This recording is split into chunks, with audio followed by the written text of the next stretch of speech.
course, with the Kelce brothers. Enter Rob Gronkowski. Your name just gets, Brady says your name in the middle of big Fox game and pivotal moments, and you got these two with LeBron. That's LeBron saying his closest comparisons would have been Calvin Johnson, Randy Moss, and you. Yeah, that was definitely pretty cool to see that clip, and that's the first time seeing that clip, Kay. So thanks for sharing that. I've always been a big LeBron James fan. I think he's one of the most athletic freaks in the world. No doubt about that. He's one of the best basketball players to ever play. I mean, it's always going to be a debate between him and Michael Jordan. So I'm a big fan of him. So just to get my name just mentioned under the breath of LeBron James is just an honor. But I feel like LeBron is definitely more of a Calvin Johnson type player. If you look at Calvin Johnson, they have the same, very similar build, LeBron and I, same height. I'm a little bit heavier, I think, at 265, but LeBron has a lot more athleticism. So I would say he's more like Calvin Johnson because in that department. LeBron's 250. Calvin Johnson. He's a big boy. It's pretty impressive how well LeBron is still moving. He just at, what is he? Or something 39, 40 years old. Yeah, he had the alley-oop yesterday for an and one, was just really impressive. I mean, I want to just, tip my hat to him for just what he's doing in the basketball world. Whatever he's doing. I don't know what he's doing. Whatever he's doing is right. He's on some Alex Guerrero energy. Calvin Johnson, it says here, I don't know when this is from, that he was 236. Well, they're more like, I'm not talking about exact height weight, but they're more similar style of play. I mean, I was kind of like, I'm 6'6", and LeBron's like whatever, 6'6", 6'7" as well, but he plays more of like a point guard. He has the athleticism of a point guard. Say if I played basketball and I'm 6'6", I'm more of like a center. I have the athleticism on the court of a center. I can't really dribble that well. He can dribble like a point guard. He can move like a point guard. I move like a center out on the court. I play like a center. So it makes sense that his comparison's more like Calvin Johnson, but I'll take it with a little bit of me mixed inside as well. He said, Randy, and Calvin, if you played in the NBA, what combo of three NBA stars are you? All right. Well, I'm going to go with LeBron just a little bit because of that mentality of finishing at the hoop. Like, I can dunk a little bit, so I would say my dunks are a little bit similar to LeBron's. That's my game where we can have the same comparison. And then who I always admired big time, and he's about the same age as me, like right in the same era as me, was Blake Griffin. When he was the #1 pick out of Oklahoma, I was at the University of Arizona, and just the way that he played his game, just dunking all on fools, it kind of reminded me of myself, in high school. But also Blake Griffin isn't the best dribbler and best shooter as well, so that's why that considers, it's very similar to me. And then the third person, 100%, I'm going to go with Shaq Diesel. I was called, they said I was Gronk Shaq when I was in high school. I was not good at foul shots. I was better than Shaq at foul shots. I made about 65% of them when I was in high school, but I played like him down in the low posts and just got every rebound. I was dunking all over fools. People were hitting me. No fouls were ever called. So Shaq, LeBron, and Blake Griffin. That's not a bad comparison. We're going to do some questions with you, Gronk. I know you didn't ask me anything on Twitter. We have a similar thing. I think are we loading up questions for Gronk for the show? Let's go. I think we have some. So so if you guys want to tweet us questions at Up and Adam Show, I'd love to be able to see them. If we can feed them into our tag board so we can have them with Gronk, you guys can hit me up on the YouTube or tweet the show. Gronk, you picked the Ravens. It made sense. How did they lose this game when you're watching it? And you said it in front of millions of people, and you had the right reasons. What freaking happened? Well, okay. Well, I actually picked the Bills, remember? And then you made me, you did reverse psychology on me and you pulled the clip up from September 4th. But no, I did go with the Baltimore Ravens. And I've been actually going with the Baltimore Ravens for quite some time since the beginning of the season. And I thought they were going to get it done because first off, it's a cold game. In order to win cold games, you got to have a solid defense. And the Baltimore Ravens have been playing phenomenal on the defensive side of the ball. And you got to have a good run game too with Lamar Jackson and Derrick Henry. So therefore, I thought they were going to be able to, win the game. But there's a lot of games that are lost than won. And this is one of the situations that this happened. Coach Belichick always, installed that in us. He always emphasized, hey, you got to stop from beating yourselves before you can win a game. And that's kind of what the Baltimore Ravens did. They had too many turnovers. They didn't come through in clutch situations. And that's basically why they lost the game. I mean, drop passes, interceptions, and fumbles. You're not going to win when Buffalo has no turnovers and you have that many turnovers. It's just as simple as that. But what do you do? Because arguably they have the best team in football.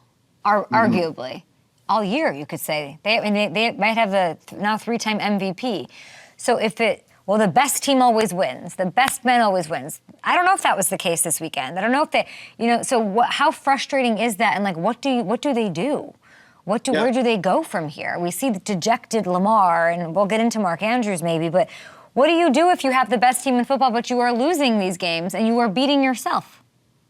I truly believe that they might possibly have the best roster in football, the best team in football this year, but it doesn't always matter if you have the best team in football. It doesn't mean that you're going to win. That's why you got to play any given Sunday, and any team has a chance because it's all about a team game. It's all about strategy as well. It's all about coaching. It's all about game planning. So it's not always, hey, if you have the best guys on the field, you're going to win. No, that's not the case in football, and that's why football is the greatest game in America because of that reason. There's so much that goes on in order to win a game, all the way from the start of the game to the end of the game with all three phases. But the Baltimore Ravens, they're going to be back next year again. There's no doubt about that. They're always going to be in the mix when they got Lamar Jackson. And where do they go from here?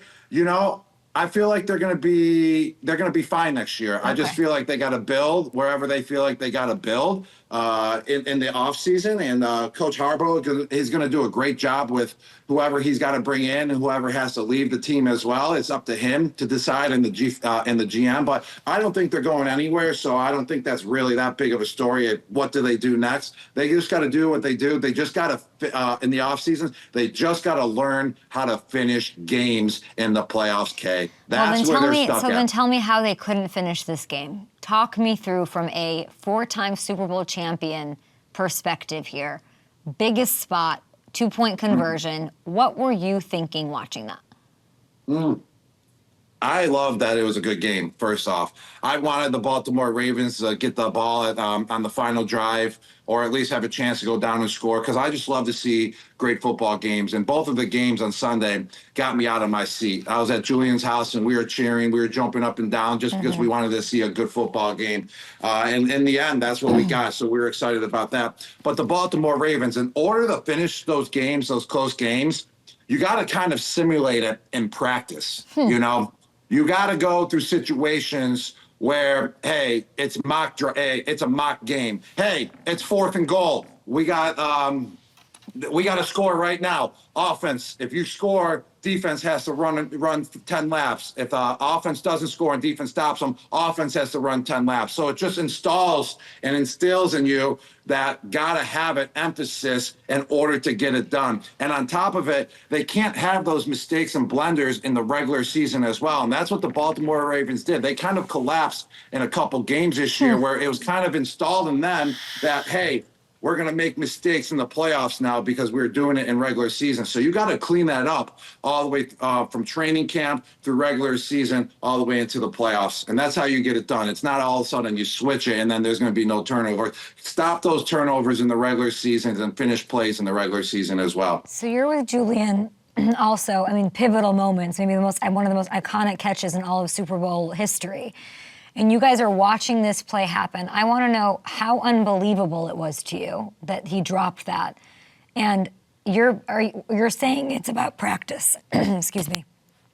Yeah, practice those big game situations with simulations, and then also, you gotta talk about big moments so you're ready for the big moments. I remember when we were with the Patriots, plenty of times we brought up, games from the past of big championship games and big Super Bowl games of people making clutch plays. And then it just starts installing you, hey, if that situation comes to me, I'm going to embrace it and I'm going to make that play. And I've been on teams where plenty of guys made big-time plays in big-time situations. For example, Julian and the catch, myself, coming through in Super Bowl moments on 3rd down and 4th down. But you didn't simulate that catch. That catch, right? Like, what do you, like, oh, what? No. We don't simulate the catch, but we simulate the situations, and you watch film on the situations, and hey, when this situation comes up, it's 4th and goal, or say 4th and 10 and the season's on the line, we have plays designed out in practice and we're simulating that. Hey, if we don't get this, and then, hey, season's over, and then also the offense has to go and run some laps or something because we didn't finish the play in practice. But the Baltimore Ravens, for Mark Andrews, I love Mark Andrews as a player. There is no doubt about that. I love what he has done for the tight end position. I love what he has done for the Baltimore Ravens. He has the most touchdown receptions in the Baltimore organization ever in history. It's just unfortunate what happened, and I'm praying for him, and I'm hoping that Mark Andrews uses this as fuel in the future and comes through the next time his number is called, because I personally don't really know Mark Andrews, but the type of player that he is, his work ethic, to see what he's been doing out there throughout his career, he's going to have another, he's going to have another moment in his life. And just praying that he comes through, and he's going to come through the next time that his number is called. Really well said. On the Bills side, I'm watching this, and it's given Tom Brady. It's given you guys. And it always comes back to you guys. And I'm watching just the distribution of the ball. And Josh Allen, who, here's the stat. He completed one pass that went for more than 8 yards down the field. Is that the way to beat these Chiefs who play in a similar way right now? It's kind of how the Chiefs are playing as well. So it's kind of going to be like a chess match, who can make the more, what kind of move, fancier move, or do you think they need fancier moves, or is this field like a don't, like, to me, like the Bills just didn't mess up. No. And that's what the Patriots did a lot. Oh, no, the Bills won that game versus the Baltimore Ravens, kind of very similar to the way that we won games with the Patriots, and that's how we emphasize to win games as well. Don't turn the ball over, and you'll have a chance to win the game. And the Buffalo Bills are going to have the same formula as well in order to beat the Kansas City Chiefs. They're not going to be able to, have turnovers and think that they're going to win the game. But on top of it, in order to beat the Chiefs as well, they're going to need a couple more explosive plays, Kay.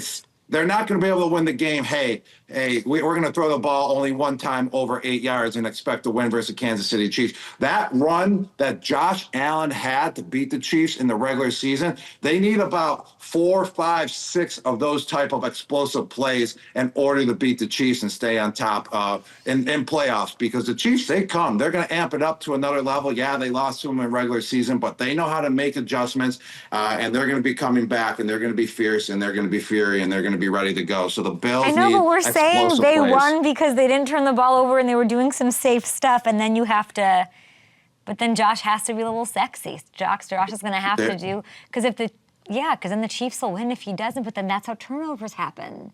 So they really got to be in their bag and dialed in those sort of like Julian Edelman focused moments have to happen downfield. It'll be super, it'll be super interesting. Kincaid looked good, though. There we go. There's going to have to be like 1 or 2 magical plays. You're going to be like, wow, how did that just happen? They're going to have to pull a bunny out of the hat like on 2 or 3 plays, like kind of like Julian's catch in the Super Bowl. You need like 3 of those wild moments for the Buffalo Bills for them in order to beat the Chiefs. Who wins this one? Like. Who wins this one? I'm looking right now. FanDuel Sportsbook, Chiefs a 1.5-point fave. Obviously at home. Close. Well, let me tell you this. I went with Baltimore Ravens last week, and I've been hearing it from all my friends in Buffalo, my family members in Buffalo. So I told them all that I was playing that reverse psychology role. That's what I thought you were doing. I really wanted the Bills to win, so I'm actually going to go with the Kansas City Chiefs. They're going to pull it off, and they're going to win by 4. This is the smartest thing you've ever done, because now you can say, I picked the Ravens. I was actually thinking that was going to be your spin. I picked the Ravens so the Bills had no pressure and they'd sneak in and win the game. Okay, so you're calling Kansas City, which I love that. It's a safe bet, and you'll be happy if you reverse psychology the Bills into a Super Bowl appearance once more. NFC side, you're going to Philly for this game. Oh, I also know how the Bills can win. How? When they sack Patrick Mahomes, just touch him. Don't do anything more. Don't throw him too hard down on the ground. Whatever do you mean? You might get a penalty. Are you? Did you? I don't even know what to ask you about that. Do you think that? I mean, you can't say that as a former Patriot, can you?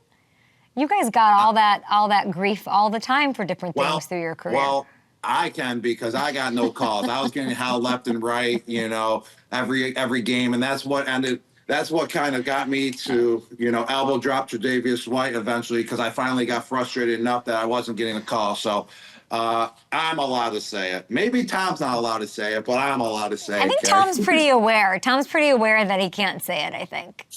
But you can. You've got your bumps and bruises. On the NFC side, you're going to be in Philly with Fox for this one, which is amazing. Is that true that you've only played there once in your career? Yes. I think we played them twice, and I think I was hurt one of the games that was in Philadelphia at Lincoln Field. But I played them once, and I remember that play right there. I had a seam down the middle, and it was too high. And when it's too high, I got to bend it a little bit between the two safeties. And it was in the fourth quarter, and I didn't really have that good of a game yet. I was on fire this year, and but I only had like 2 catches going into the fourth quarter, and that just solidified, having another touchdown right there in my big year.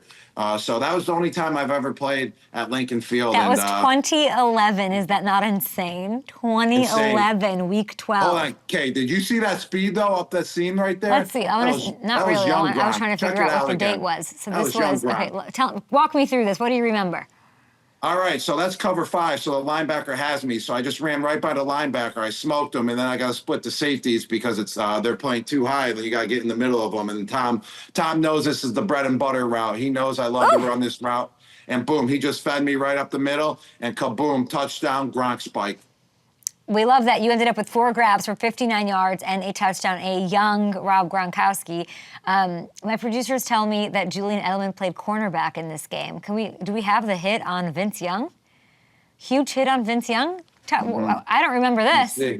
Oh, that's Julian playing the nickel position. He blitzed off the edge. Boom.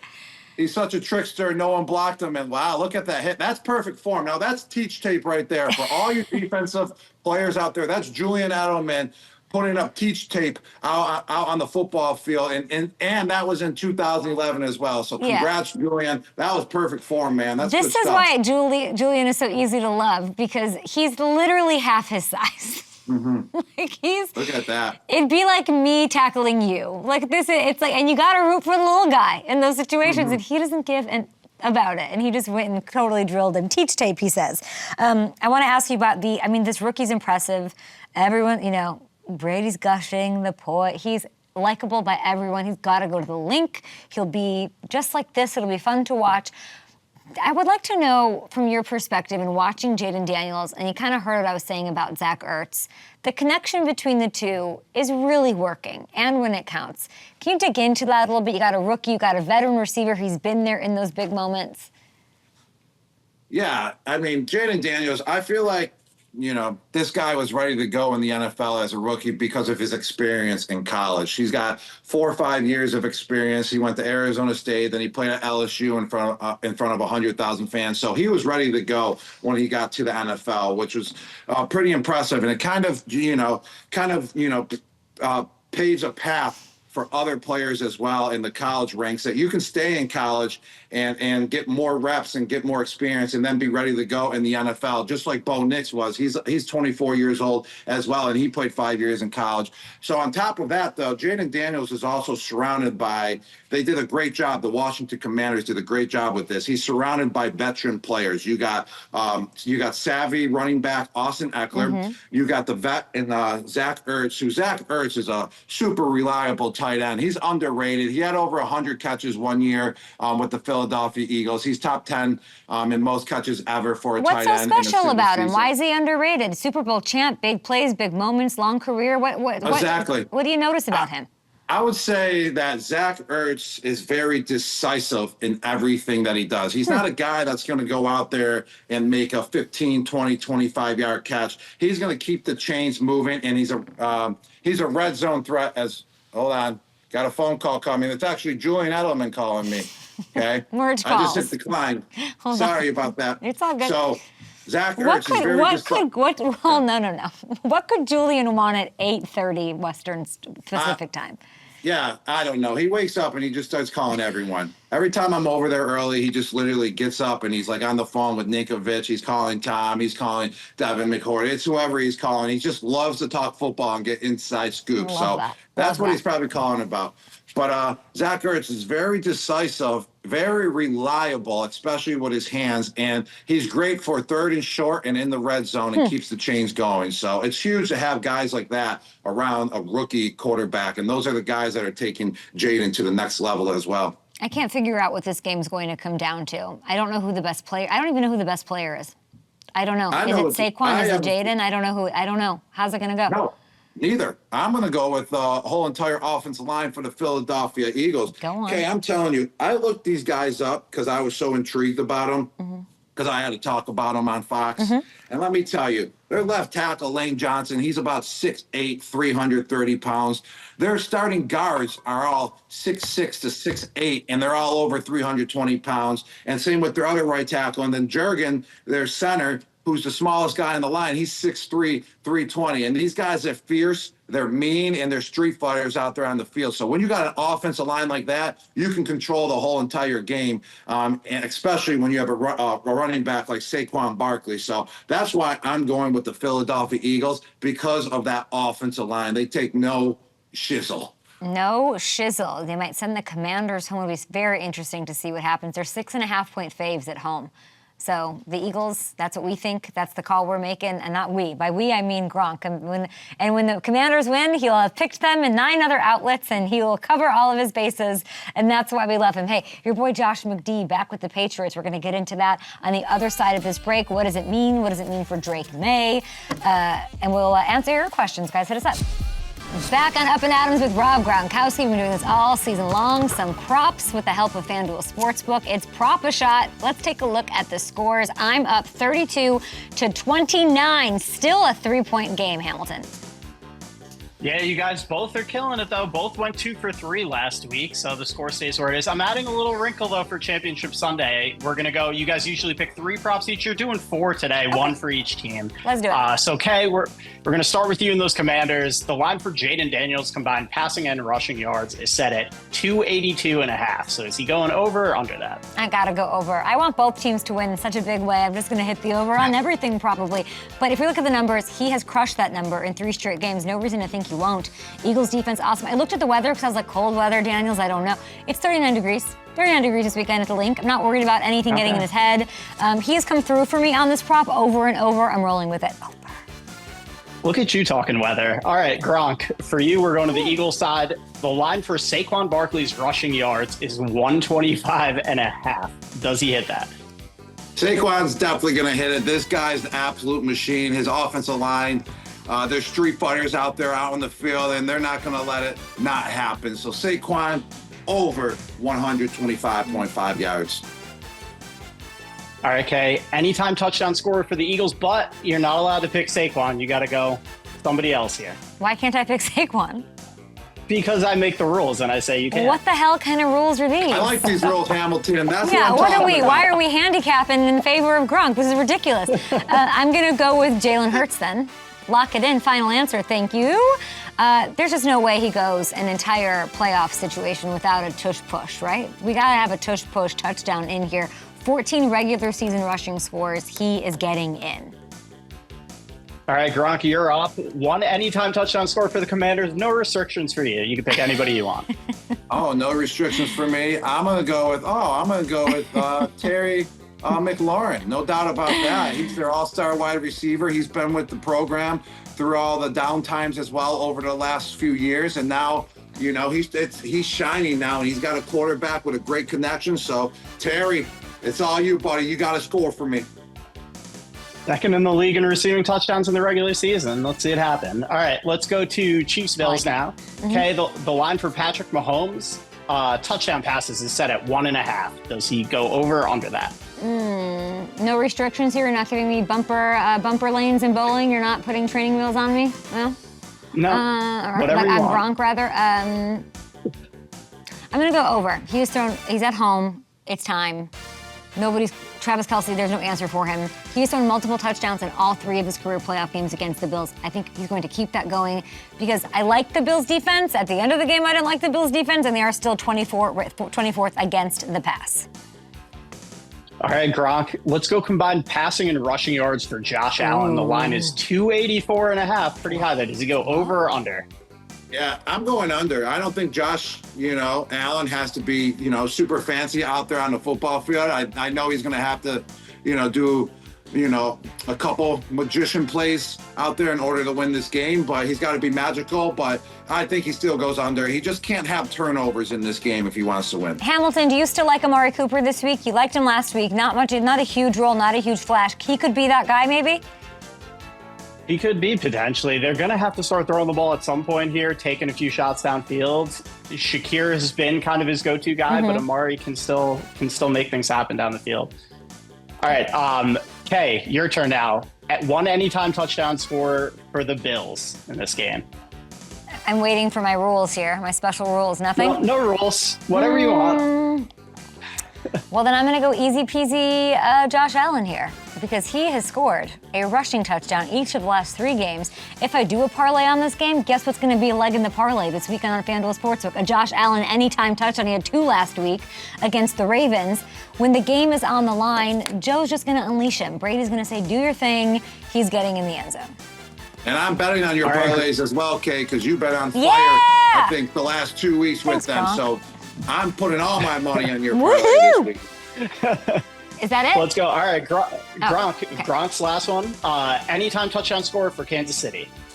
Well, I just want to let you know before we leave as well, I got a question for you, Hamilton, before you get off with the proper shot. So I'm just making sure you don't take off before I ask you that question. But anytime touchdown score, go back. I got to see that list again. I gotta, I gotta dig in deep to see who they got. Oh, I'm going with Kareem Hunt. I feel like, he's going to have a big game. He's just due. He's just due for a touchdown. Gronk, you're so good on TV. He's just due. He's just due. It's so good. Let's recap this. I've got Jayden Daniels over 282.5 combined passing and rushing yards. Jalen Hurts scoring a touchdown in that game. Mahomes over 1.5 touchdown passes. Josh Allen anytime touchdown in the AFC Championship. Guys, go have some fun. You can bet on Gronk's props. Thanks. I got it. Saquon over 125.5 rushing yards. Terry McLaurin scoring a touchdown in the NFC Championship, and he picked the under, which I would have picked as well for Josh Allen. Doesn't need to be that flashy. Doesn't need to be that sexy or fancy. Kareem Hunt scoring a touchdown for the Chiefs because he is due. There's over 500 props over on FanDuel Sportsbook. Sift through them, play ours. Go ahead, Gronk. Yeah, Hamilton, I heard you're a high school football coach. I'm just wondering what your record was last year. It was not good, Gronk. I coached quarterbacks at New Rochelle High School. We had a tough year. We didn't get in the win column this past year. Oh, you went defeated? Yeah.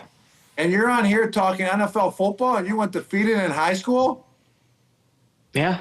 Oh, man, I'm sorry to hear about that, brother. Oh, my gosh, Hamilton. Wow, I did not. Well, you can only go up from here. And who do you want to help? We'll see you after the break.